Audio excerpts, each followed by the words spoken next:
Dulu saya di Sarang itu pernah rois takrib, rois Fathul Muin.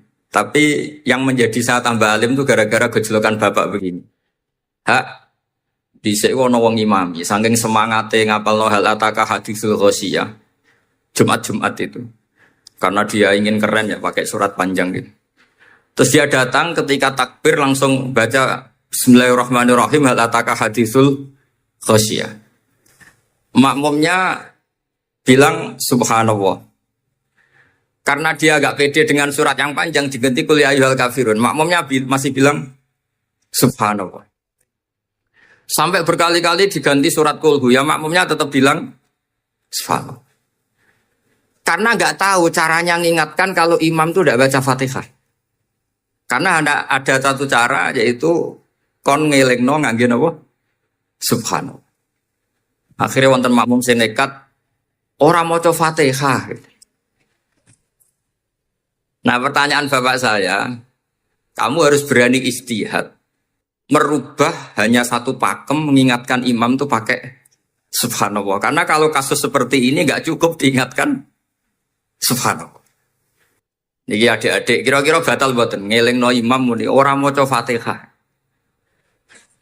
Kalau sampean bilang batal berarti nggak ada solusinya.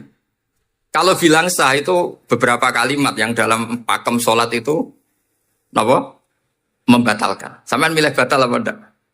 Enggak polling saja kayak pemilu. Sampai saya tuh cari-cari, akhirnya ketemu juga di kitab Mizan Kubro diterangkan oleh Imam Malik bahwa kalamul musolli. Musolli itu ngomong, kalau itu manfaat, tapi jangan ditiru ya. Dan darurat, ya, dan darurat, maka itu boleh dan tidak membatalkan sholat. Misalnya imam sholat kemudian di bawahnya ada bom atau ada ular kobra. Kalau nggak ada cara ya mau tidak mau harus diingatkan pakai kalimat. Karena kalau subhanallah tok nanti gonta-ganti surat saja. Tahu-tahu mati dipatok ular apa? Kobra. Sehingga dari gejolokan-gejolokan seperti itu akhirnya saya berpikir. Sampai saya nyari kitab-kitab Al-Madzhabul Arba'ah. Karena memang nggak cukup. Terus pertanyaan kedua kata bapak saya. Tentang tradisi misalnya orang-orang kampung kalau bikin batu bata itu dari tanah, kemudian kadang makjunun bisirjin, kadang dicampur dengan apa? Sirjin. Enggak usah diterjemah ini sambil latihan bahasa Arab katanya. Masa pondok internasional enggak bisa bahasa Inggris sama bahasa Arab? Makjun ya. Ternyata mazhab Syafi'iyahnya membolehkan atau nganggap alat tohara itu dua, al-ma' wa turab. Tapi ternyata dalam mazhab Hanafi termasuk alatut tadhir atau alatut tohar itu an-nar, yaitu api. Alasan Abu Hanifah, orang mukmin yang banyak dosanya itu untuk masuk surga itu disucikan dulu di neraka. Artinya an-nar itu al-mutahhirah. Nar itu gunanya mensucikan. Sehingga batu bata karena sudah mengalami proses dibakar, maka berarti suci meskipun makjunun bisirjin. Ya tapi jangan pakai tayamum, pakai apa? Nah, jadi kalau Anda mandi junub atau nggak punya wudhu, kalau nggak ada turab sama apa? Air, ada solusinya, yaitu wudhu pakai nar. Tapi itu jelas haram itu kalau itu, karena nggak mungkin, nggak ada turab itu nggak mungkin. Sehingga ini penting, gejolokan-gejolokan para ulama, para guru ini penting. Karena ternyata para nabi itu menjadi pinter, itu ya karena digojlok pangeran. Saya punya sekian contoh di kitab-kitab para wali. Ketika datang malakul mauti ke Nabi Ibrahim dan akan mengambil nyawanya itu Nabi Ibrahim tangklet, kowe sapa? Aku malaikat. Ono apa? Ditugasno pangeran mencabut nyawa Anda. Terus kata Nabi Ibrahim, apa kamu tahu saya ini siapa? Ya tahu, Anda Khalilur Rahman, kamu kekasih Allah. Terus kata Nabi Ibrahim, hal ra'aita habiban yumitu habibah. Masa ada kekasih membunuh yang dikasih? Pasti Anda salah. Ya karena malaikat nggak pernah ngaji di sini di progresif ini. Dia tidak bisa jawab. Akhirnya niki kalau pamit niki kalau sembuh dicekap. Nggih cekap. Mboten kulino nih bingung niki. Akhirnya malaikatnya matur malih teng pangeran. Ya Allah, kata Nabi Ibrahim logikanya begini. Wa hal ra'aita habiban yumitu habiban. Mosok kekasih kok dipateni kekasih. Terus kata Allah gini, ya sudah bilang gini sama Nabi Ibrahim sama Ibrahim. Wa hal ra'aita habiban yakrahu ayyalqa habibah. Mosok kekasih kok ora siap ketemu sing dikasih. Akhirnya Israel datang lagi. Balik mana? Balik mana? Gini logikanya dibalik sekarang begini gitu. Wa hal ra'aita habiban yakrahu ayyalqa habibah. Terus Ibrahim bilang oke ya enggak masalah sudah. Artinya apa? Kita ini diajari satu logika. Logika apa saja? Ini Allah. Sehingga ya memang normalnya hidup tuh cerdas. Kata Ghazali cerdas nyikapi apa? Realitas. Ini penting saya utarakan. Saya punya sekian contoh kecerdasan para nabi. Saya berkali-kali cerita, nabi yang sezaman itu sebetulnya 3. Tapi yang ilmunya level itu hanya 2. Karena ada yang sezaman yaitu Ibrahim dan Lut. Tentu tidak level karena Nabi Lut itu pernah keponakan Nabi siapa? Ibrahim. Kedua, Nabi Musa dan Nabi Harun. Tapi ini juga agak level karena Nabi Harun jadinya Nabi itu karena proposal Nabi Musa. Jadi proposal mulai dulu ya ada. Nah, Nabi Musa kita tahu adalah al-sak. Al-sak itu kalau ngendikan itu lesannya agak Cedul. cedul ya. Cedul. Ini nanya jejer ke sana. Jadi kalau nggak bisa tanya ya. Bahasa Arabnya pokoknya al-sak. Cedul ya. Cedul. Karena masyhur ya kita tahu cerita itu Musa yang kecil itu sebeling. Jadi nak digendong Fir'aun itu dijabuti jenggote. Padahal masih kecil. Sesuai Fir'aun curiga dasar Bani Israel. Lama-lama dia memutuskan sepatah ini aja ini jelas darah-darah Israel. Kita tahu Fir'aun adalah orang Kipti, orang Mesir. Setelah berkali-kali gitu terus tanya gini sama Asia, ini anak ini sudah bisa mikir, memang dasar Bani Israel jadi gak suka orang Kipti. Orang baca cilik biasa gak masalah. Sehingga dia terus dites ada jamroh, ada bara api sama apel. Sebetulnya Musa ini sudah tahu mau ngambil apel, tapi kalau dia ngambil apel dibunuh sama Fir'aun berarti bisa membedakan. Akhirnya sama Jibril diarahkan ngambil apa? Api, jamroh tadi. Akhirnya agak ditelan terus menjadi lesannya apa? Cedul. Sampai sepuh jadi nabi tetap begitu. Makanya beliau ngendikan Rabbis rohli sodri wa yasirli amri wahlul 'uqdatam min lisani yafqahu qawli. Terus proposalnya itu tadi waj'alli waziram min ahli Haruna akhi. Sebagian ayat lebih jelas lagi yaitu wa akhi Harun huwa afsahu minni lisanan fa arsilhu ma'iya rid ayyusaddiqun. Jadi dan saudara saya Harun lebih fasih berbicara daripada saya. Jadi kualitas ilmiahnya bagus Musa tapi jubirnya itu ya kira-kira kayak Mbah Lim dulu. Iya Mbah Lim. Ya, gitu. Jadi ini saya jubirnya Gus Ali, saya Harun, ini Musa. Maksudnya kaya karena sudah ada nabi. Singkat cerita karena Musa itu ada agak alsak, sehingga Harun ini ya nggak levelnya. Padahal sezaman, sehingga ya nggak pernah bantah-bantahan, nggak pernah adu argumen. Yang benar-benar Nabi sezaman dan kemudian sering adu argumen adalah Isa dan Yahya. Kita tahu umurnya ya imbang, kualitas al-mazaya wal ma'il juga imbang. Nabi Isa kita tahu wa yukallimun nasa fil mahdi wa kahla. Mulai kecil bisa ngendikan ya sudah pinter. Nabi Yahya kita tahu, ya Yahya khudil kitaba biquwah wa atainaul hukma sabiyya. Jadi sama-sama pintar. Ana min ladunna wa zakah wa kana taqiyya. Itu dua beliau ini menjadi satu manhaj besar dalam Islam. Itu kalau main ke salah satu kampung, itu Nabi Isa tanyanya aneh. Aina syirarun nas? Orang-orang yang jelek-jelek itu di mana? Orang-orang fasik itu rumahnya mana? Kalau Nabi Yahya tanya, aina khiyarun nas? Orang-orang baik itu di mana? Akhirnya dua beliau ini saling berargumentasi. Kenapa kamu tanya aina syirarun nas? Terus Nabi Isa katanya, lah kenapa kamu tanya aina khiyarun nas? Terus kata Nabi Yahya, enak kancanan wong soleh, gak ruwet kan? Kancanan wong soleh itu kan enak, gak dibodoni, gak ruwet. Pemenang kancanan wong mati, sering bodoni. Masyhur itu cerita Gus Dur. Gus kenapa sering ziarah? Kancanan wong urip sumpah. Wong mati gak tau becek. Wong mati gak tau becek. Ini teman diarahnya bapak. Oh, mati rada bejo. Ya, ya. Itu ya ini santai-santai saja, relax saja. Karena saya sudah tahu mau ngomong apa. Nanti kalau ingin serius ya ngaji sama saya harus khatam biar enggak jadi korban kama sayati sama kama takodam. Akhirnya Nabi Yahya gantian tanya, kenapa kamu tanya aina syirarun nas? Itu masyhur beliau. Ini dalam kitab Tabaqatul Asfiya karangan Abu Nu'aim Al-Asfihani. Riwayat Sufyan bin Uyainah, gurunya Imam Syafi'i. Jawabnya Nabi Isa unik. Ana an-nabiyyu, saya ini nabi. Biman zilatit topik. Nabi itu ibarat dokter. Udawil mardo. Di mana-mana dokter itu cari orang sakit. Makanya di NU itu banyak kiai-kiai yang nangani orang-orang fasik. Dakwah nih gue wong nakal-nakal. Itu ya ada khazanahnya. Asal gak keterusan katut gitu saja. Jadi kalau kamu niru Gusme itu sebenarnya konsepnya satu. Asal ada bukti jadi wali dan tidak katut. Kalau ndak ya sudah usah. Gak usah wae kata Gus Ali sudah. Kalau gak kelasnya jangan. Sehingga dua beliau itu jadi khazanah besar. Misalnya Anda jadi kiai di daerah-daerah yang Islamnya sudah maju. Mungkin Anda ini hanya mendapat fasilitas dari Islam.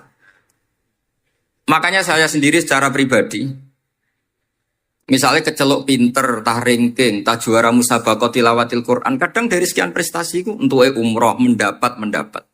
Karena kita punya prestasi di daerah yang prestis. Sementara teman-teman kita, makanya ini kalau ada santri progresif yang nggak pinter, tak kasih ijazah, tak kasih support. Barokahnya tidak pinter, akhirnya hidup di daerah tertinggal. Barokahnya hidup di daerah tertinggal, Anda muassisul ma'had, Anda muassisul masjid. Sing prestasi hanya mendapat dari negara, yang tertinggal malah memberi kontribusi. Akhirnya apa? Lama-lama ini yang prestasi coro Jawa ngatok tomak. Saya dapat apa? Sementara yang di desa tertinggal, saya bisa memberi apa? Sehingga Allah bikin wong bodoh itu ada rencana besar itu kira. Jadi mau orang bodoh itu gak ada orang-orang santri yang hidup di daerah-daerah apa? Tertinggal. Men golek prestasi, golek umroh, sambil sing imami Masjid Haram bareng. Kapan dakwahnya? Karena yang diburu itu mendapat, bukan memberi. Ini bahaya sekali bagi Islam. Sehingga tradisi guru-guru kita, nah santri pinter yo dilem, santri bodoh yo dilem, santri bulet yo dilem, santri setengah bulet ya dilem sekabeh kaulane pangeran. Kok ana hikmah dhewe-dhewe kata cerita. Tapi ini bukan justifikasi atau melegitimasi kenakalan anak-anak Anda. Ini mau cerita ilmiah. Kemudian ada perdebatan lagi. Dan ini nanti terusannya adalah al-ulama warasatul anbiya. Sayyid Abdul Al-Haddad itu masyhur. Kalau ada orang sowan ditanya, kiaimu nak mulang tau nangis? Mboten nate. Lereni ngaji wae wong ngono iku. Atine atos gitu. Tapi Abdul Hasan Asyadzili kalau ada orang tamu tanya, kiaimu nak mulang tau guyu? Mboten nate. Lereni wong ra iso syukur. Jadi ini dua kutub besar. Siapa yang nggak tahu kewalian Abdul Hasan Asyadzili? Siapa yang nggak tahu kewalian Sayyid Abdul Al-Haddad? Nah ini kalau Gus Ali sudah dua-duanya guyu ya sering, nangis ya sering sudah. Ini sudah makomen, ini sudah. Majma'ul Bahrain kalau dalam ilmu tasawuf. Dan itu mirip perdebatan Nabi Yahya dan Nabi Isa. Nabi Yahya itu happy, hidupnya happy. Kayak bapak saya itu hidupnya happy. Zaman miskin saja nggak pernah susah. Bapak saya itu khasnya nggak pernah susah. Mau meninggal saja masih guyon sama saya. Mau kapundhut tuh seguyon kan. Ya seneng, ya happy saja. Jadi mirip cerita Jalaluddin Ar-Rumi. Beliau mau kapundhut, muridnya nangis semua marah-marah dia. Kamu murid-murid yang bodoh. Saya ini mau ketemu kasih kamu tangisi. Ayo joget semua. Makanya kalau ada orang mati kok ceria itu karena mazhab Jalaluddin apa? Ar-Rumi. Masyhur itu. Ini malam pengantin saya, kenapa kamu nangis? Makanya jadi mitos kalau mimpi jadi manten tuh mau mati. Karena kalau Jalaluddin Rumi istilahkan kematian itu adalah pengantin. Umar bin Abdul Aziz, salah satu khamisul khulafa masyhur itu. Ketika mau kapundhut, orang nangis semua juga dia marah. Memangnya saya mau kemana kok kamu tangisi? Ila khairi madhubin ila khairi rahimin, ila arhamir rahimin. Timbang kumpul konsum. Atau mati katanya. Memangnya saya mau kemana? Ila khairi madhubin ke zat yang terbaik yang kita tuju. Ini mirip Nabi Yahya. Sehingga Nabi Isa ngeclok, mali aroka Mali aro kadohikan ka'annaka ta'manu min makrillah. Kamu kok sering senyum, sering guyu ngakak-ngakak. Seakan kan kamu tuh tidak pernah akan kena siksa. Nabi Yahya gantian balas. Mali aro ka'abisan ka'annaka taqnatu min rahmatillah. Lah kamu merenggut terus kaya orang rahmati pengiran saja. Ini terus jadi madzhab antara Abdul Hasan Asyadzili dan Sayyid Abdullah Al-Haddad. Sayyid Abdullah Al-Haddad juga diikuti banyak kiai. Itu kalau habis sholat tuh masih susah. Diterima enggak, sholat kita makbulah apa enggak, puasa kita makbul apa enggak, sujud kita makbul apa enggak. Tapi kalau Abdul Hasan Asyadzili, kalau ada orang tanya gitu dimarahin. Sujud kalau ditampi boten, ya Sayyid Abdul Hasan Asyadzili. Gak usah mikir, ditekdir sujud itu luar biasa. Orang geruang ditekdir sujud, gak usah mikir ditompo tawura. Loh iya, ketika kita nanti ketemu Allah, prestasi betul gak pernah sujud itu. Sebagai hamba kita bangga pernah sujud, itu gak penting ditompo tawura. Bahkan kalau anak-anak muda ini kepengen ditompo niat elek. Ditompo, digajar pangeran, terus bu swarga, terus sama bidadari gitu. Jadi muni ditompo tapi pikirannya sudah ngayal macam. Kalau madzhab Abdul Hasan Asyadzili tidak. Sehingga kitab hikam, kita tahu kitab hikam itu adalah dikarang Ibnu Athaillah As-Sakandari, dia muridnya Abdul Abbas Al-Mursi, dan ini terus muridnya Abdul Hasan Asyadzili. Itu cerminan Syadziliyah murni. Ya saya ulang lagi, itu cerminan Syadziliyah murni. Sehingga beliau ngendikan masyhur itu, qalilul amali ma'a syuhudil minnah minallah khairun min kasiril amali ma'a ru'yatit taqsir. Jadi amal sedikit tapi yakin itu anugerah Allah, lebih baik beramal banyak tapi masih merasa salah. Karena ra ono syukure. Makanya bapak saya Gus Ali ana wong abangan gelem salat, gak tahu gak disakno sah terus. Ketika ada orang fikih marah-marah tapi rubah gedang lah, wes sah terus. Pokoknya sah terus. Ini sangat-sangat sadili. Ini penting saya utarakan supaya khazanah kita itu tidak pernah habis. Karena al-ulama warasatul Nabi tidak ada warosati, tapi warasatul. Sehingga semua watak para nabi sebelum Rasulullah Shallallahu Alaihi Wasallam itu semua tercermin pada umatnya Rasulullah Shallallahu Alaihi Wasallam. Cerita paling terkenal tentu Asra Badrin. Tawanan-tawanan perang Badarin mau diapakan? Rasulullah istasyara Abu Bakrin. Terus kata Abu Bakar, itu keluargamu ya Rasulullah. Hum asyiratuka, hum aqaribuka. Ya maafkan saja. Terus ditanya Umar, menurut kamu gimana Umar? Itu kan orang-orang yang ngusir engkau ya Rasulullah. Yang dulu ingin membunuh engkau, sekarang ketangkap ya bunuh, kok repot. Apa kata Rasulullah? Masaluka ya Abu Bakrin, kamasali Ibrahim. Isqala faman tabi'ani, fa innahu minni, wa man asoni, fa innaka ghafurur rahim. Sing prestasi ya alhamdulillah, sing ra prestasi muga-muga pangeran akeh sepura. Sudah gitu ya cara kesali ya sih ngono kok repot. Wa masalu kaya Umar kama salin nuh isqala rabbil tadzar alal ardi minal kafirina dayara sudah habisi saja ning donya kafir.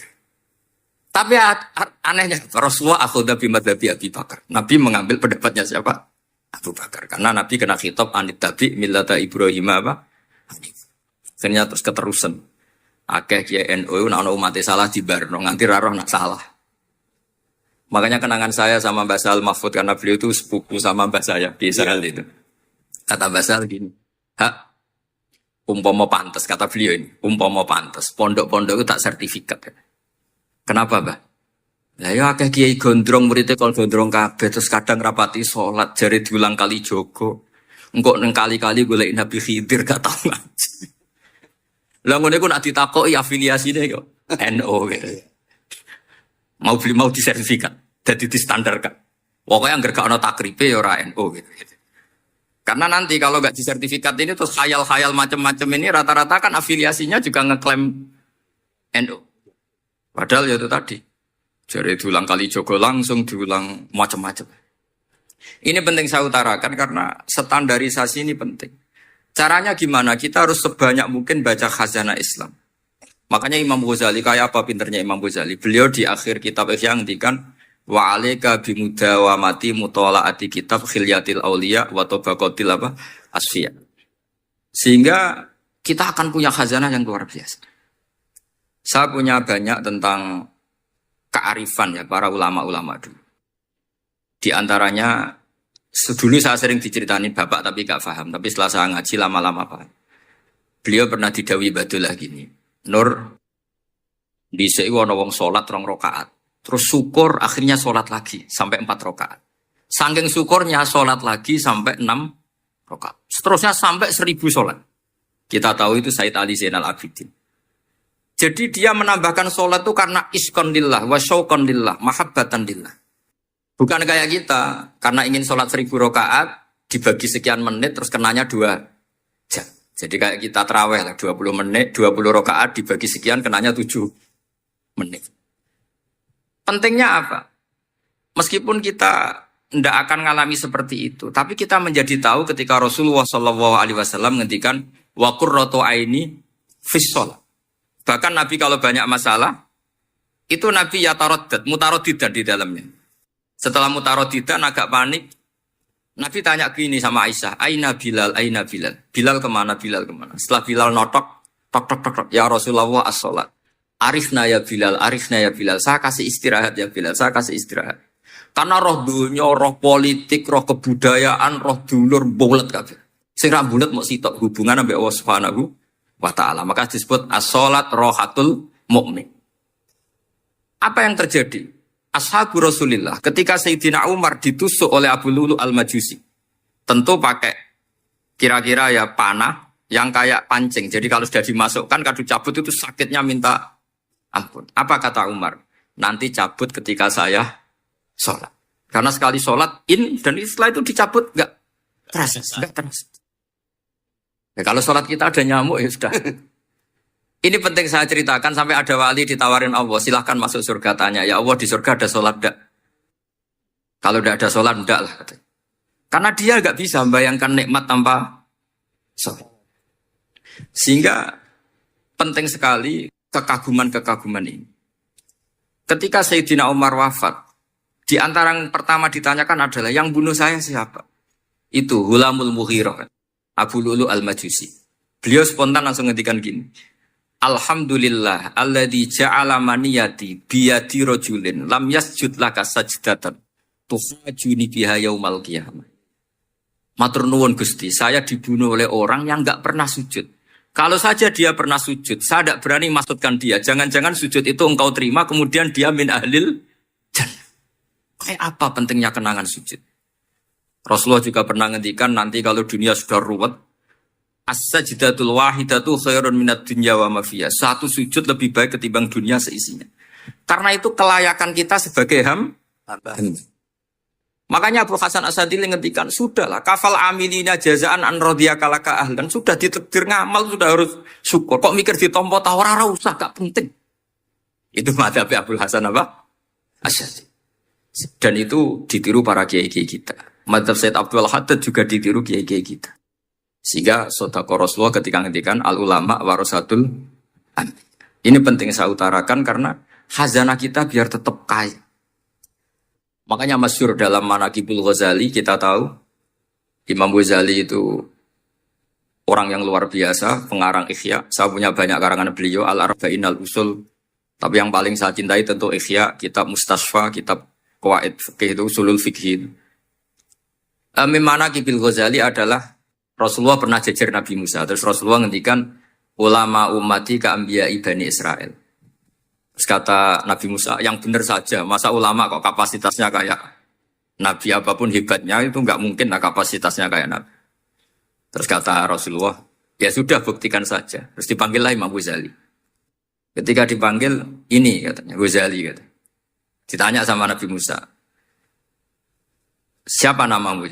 Ana Muhammad bin Muhammad al-Ghazali at-Tusi asy-Syafi'i. Mau jawabnya panjang. Terus kata Nabi Musa, kecangkeman itu, cara orang Jawa itu kecangkeman, ditakoki jeneng kok jawabnya kakean. Terus kata anak Imam Ghazali, ya lumayan saya. Jenengan ditanya Allah sing ya'lamus sirra wa akhfa saja jawabnya kelebihan. Apa itu kata Nabi Musa? Wa ma tilka biyaminika ya Musa. Qala ya asaya atawakkau 'alaiha wa ahusyu biha 'ala ghanami wa liya fiha ma'aribu. Jadi Nabi Musa ditanya, sing mbok gawa iku apa ta? Ini tongkat saya, tak pakai ini, tak pakai ini, tak pakai ini. Jadi masih banyak kelebihan jenengan timbang saya. Akhirnya fa'aqarra Nabi Musa ini ikrar bahwa benar-benar ulama Rasulillah itu keambiai Bani apa? Israel. Jadi khazanah-khazanah kecerdasan gini ini penting. Sehingga ketika ada kemacetan fikih, ada kejumudan fikih, tugas kita adalah memecahkan kejumudan itu. Misalnya begini, ini yang sering dilakukan Bapak saya dan Gus Ali. Kancanan wong fasik hukumnya piye? Ya ora oleh, wong kok kancanan wong fasik. Tapi kalau dibalik, bina wong fasik boleh ndak? Boleh. Syaratnya bina kudu ngancani. Jadi dibelokkan gitu aja sudah rubah. Hadza huwal fiqh. Yang dikatakan fikih ya seperti ini. Tapi orang-orang yang enggak ngerti detailnya fikih, apalagi usul fikih, fikih itu menjadi rumit. Makanya ahli sunnah itu luar biasa. Ada orang mati karena narkoba atau karena apa itu oplosan. Itu kiai cokre. Itu kiai alim biasa datang. Itu ya biasa mempersaksikan, nggih mayite sae nggih. Nggih. Padahal orang itu enggak percaya ini orang mati cokre kok apa? Sae. Padahal dia di kiainya bilang gini, wis sae saiki iso nakal. Saya sudah mengakhiri semua kenakalannya lewat apa? Lewat kematian tadi. Karena itu doa Rasulullah. Rasulullah itu kalau ngedikan itu luar biasa. Allahumma ij'alil hayata ziyadatan li fi kulli khairin wal mauta rohatan li min kulli syarrin. Ya Allah jadikan hidup ini ziyadatan li fi kulli khairin. Jadi anggap saja kalau hidup itu berarti potensi tambah baik. Anggap saja kalau mati itu akhir dari segala keburukan. Berarti orang cukri ini mati itu baik apa buruk? Baik, karena dia sudah tidak bisa buruk lagi. Makanya saya. Nah ini khazanah yang luar biasa. Karena tadi kematian adalah arroh mingkuli apa? Syarrin. Nah ini sesi kedua, mungkin ini tinggal seperempat jam atau setengah jam. Saya ini karena biasa ngomong lama. Saya mau menerangkan kalimat tauhid. Ini penting sekali. Kalimat tauhid itu kata Ibnul Qayyim Al-Jauziyah dalam kitab Zadul Ma'ad. Ini kitab kesayangan Sayyid Abdul Al-Haddad. Sampai beliau ngendikan, ya letani minha iddata nusakhin li uhdiyaha ilatullah. Semoga saya punya naskah banyak yang mau saya hadiahkan ke santri-santri. Saking pentingnya kitab apa Zadul Qayyim. Itu beliau mengartikan la ilaha illallah itu luar biasa. Kalimat ini adalah kalimat super. Allah bikin surga juga demi kalimat ini. Siapa yang menerima kalimat ini maka masuk surga. Yang menolak kalimat ini maka dimasukkan neraka. Kita tahu neraka itu kalau ada batu dicemplung itu sampai ke bawah itu nunggu 70. Kayak apa kedalamannya? Bego siapa saja tidak akan bisa itu bikin apa? Neraka. Karena kalau batu dijatuhkan nunggu 70 tahun itu sampai kok riha. Itu dibikin juga untuk orang yang menolak la ilaha illallah. Kemudian karena manusia butuh latihan, dibikinlah langit dan bumi supaya didiami manusia untuk menerima konsep la ilaha illallah. Karena manusia butuh pelatih, diutuslah para rasul untuk melatih la ilaha. Dan kalimat ini andaikan ada orang kafir 70 tahun, kemudian dia melafadzkan la ilaha illallah Muhammad Rasulullah, maka semua kekafirannya dihilang dia. Maka santri-santri yang aswaja ini harus yakin, ia adalah kalimatun dakhala bihal kafiru al-islam. Ini kalimat yang orang kafir 70 tahun saja menjadi muslim. Tapi sekarang banyak gerakan dengan kalimat yang sama, malah orang Islam menjadi kafir. Itu kira-kira kelompok aneh nomor boten. Hanya karena la ilaha illallah banyak kelipatok dihukumi kafir. Gara-gara la ilaha illallah bibitung dino diharani kafir. Wong kalimat ini sing kafir wae dadi mukmin. Sekarang dengan kalimat yang sama yang mukmin jadi ini apa-apaan, kira-kira gitu. Cara madzhab ini apa-apa. Ini penting saya utarakan. Jadi kepastian tauhid. Ngendikane pangeran kul lil ladzina kafaru iyantahu yufar lahum ma qad salaf. Makanya Abu Hasan As-Sadili ketika nafsirkan fa'lam annahu la ilaha illallah wastaghfir li dzambika walil mu'minina wal itu ai bihadhil kalimah kata beliau. Kamu harus camkan bahwa la ilaha illallah. Dan setelah itu kamu baru sah istighfar. Untuk kamu sendiri maupun untuk orang mukmin siapapun, mukmin. Kita tahu andaikan kita punya keluarga kafirah atau murtadah, sah enggak diistighfari? Enggak sah. Tapi sefasik apapun asal dia min ahli tauhid maka sah diistighfari karena fa'lam annahu la ilaha illallah wastaghfir lidzambika walil mu'minin. Jadi sahnya mengistighfarkan orang lain hanya dengan satu syarat yaitu dia min ahli la ilaha illallah Muhammadur Rasul. Sehingga dalam cerita-cerita kewalian, dan ini saya percaya cerita ini karena saya pernah menemukan di Musnad Ahmad, saya menemukan di Ithaf syaratnya Ihya, juga di kitabnya Said Muhammad Abu Abdul Farad itu. Dulu itu ada wali yang tukang bikin Istanbul itu. Pernah dengar tuh Istanbul itu yang Quran kecil itu. Kalau sekarang kan dibikin masif, mau 5.000-an. Yeah. Kalau dulu masih asli. Itu Kiai Sarbini itu kayak Mbah Khalil Bangkalan. Jadi karena dia orang penting itu, nak diundang orang itu, ya engkau nak ditakoki pangeran muni rombongan. Jadi kayak Mbah Khalil juga Mesir gitu. Terus ditinggal lagi. Kalau takoki pangeran muni ngenteni Mbah Khalil, ngenteni rombongan. Ya sudah gitu toh. Tapi karena beliau terkenal wali ya. Singkat cerita kalau Sohibul Bait ini enggak terima karena pas 7 hari sampai di sebelah sapi apa-apa ternyata dia tahlilnya sebentar. Terus kata beliau, ya sudah semua makanan itu ditimbang pakai pohon kelapa. Yang satu kosongin katanya. Kifatul mizan yang satu atau kafatain mizan yang satu dikosongin. Beliau datang yang bikin Istanbul tadi. Bilang bis itu sudah jumpat kan. Sudah tinggi bismillahnya. Kata beliau, bismillahku ra genep ae wis ngalahno pakananmu, apalagi genep kata. Ini penting saya utarakan nanti di cerita yang di kitab Musnad Ahmad. Ini perlu dicamkan. Saya hafalkan hadis itu. Inna wa ta'ala istakhlasa rajulan min ummati ala ru'usil khalaik. Setelah dipertontonkan, fayan suruh alaihi tis'an wa tis'ina sijillan. Kullu sijilin minha maddul basar. Jadi ketika dipertontonkan itu ada satu box. Yang satu boxnya itu sudah sepanjang mata melihat. Sudah satu boxnya saja itu mislu maddul basar, sepanjang mata melihat.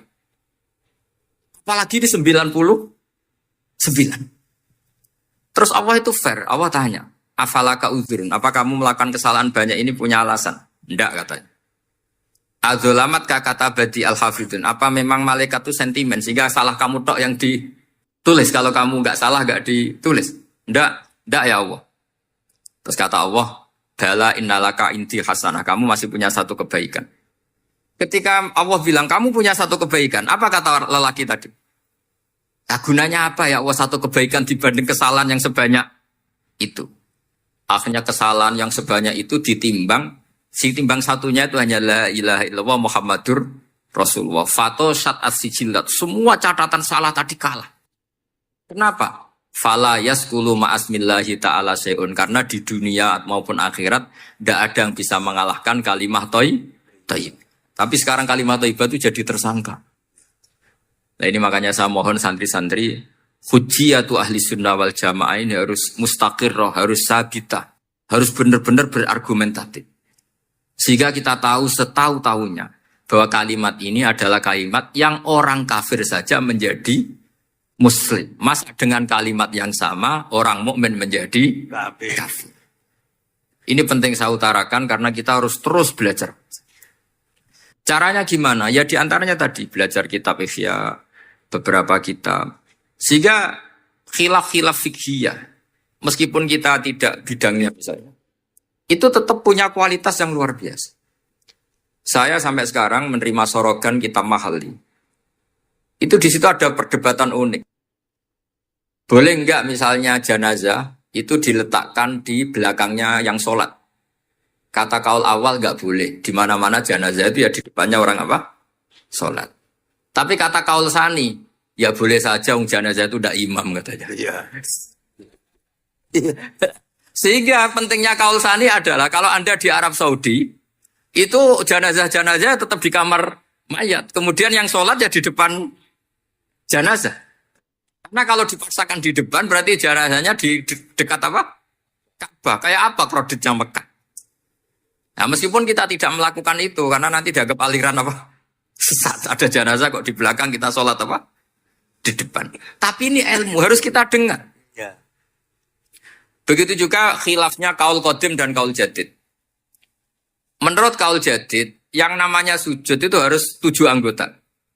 Karena kata Rasulullah SAW, umirtu an asjuda ala sab'ati azumin al-jabhah wal yaden wal rubaten wal kodamen. Berarti al-jabhah 1, yaden 2, kodamen rubaten 2, kodamen 2. Sehingga kalau kiai-kiai fanatik fikih, anak-anak sujud ngongkrong, petel-petel. Mergo supaya 7 apa? Anggota. Tapi kata Imam Syafi'i dalam kaul qadim, kata beliau, wayah tamilu, mungkin saja sujud itu cukup pakai jabhah. Karena dalam doa Nabi itu hanya sajadalaka wajhi wasam'i wa basori. Tidak ada Nabi dongo sajadalaka wajhi wa yadi wa rukbati wa qadami. Jadi kecerdasan ulama-ulama dulu itu luar biasa. Sehingga kalau kita baca pembanding-pembanding itu, lama-lama kita menjadi cerdas. Ini yang terakhir saya cerita tentang Imam Ghazali. Dulu banyak orang yang bermadzhab pentingnya uzlah.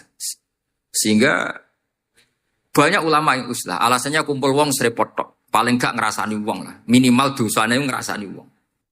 Singkat cerita banyak ulama yang uzlah. Kemudian umat ini dipimpin aliran-aliran sesat. Terus ulama yang uzlah-uzlah itu diparani sama ulama yang sudah jadi wali.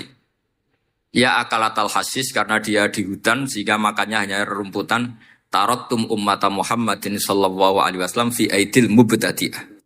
Betul uzlah itu baik.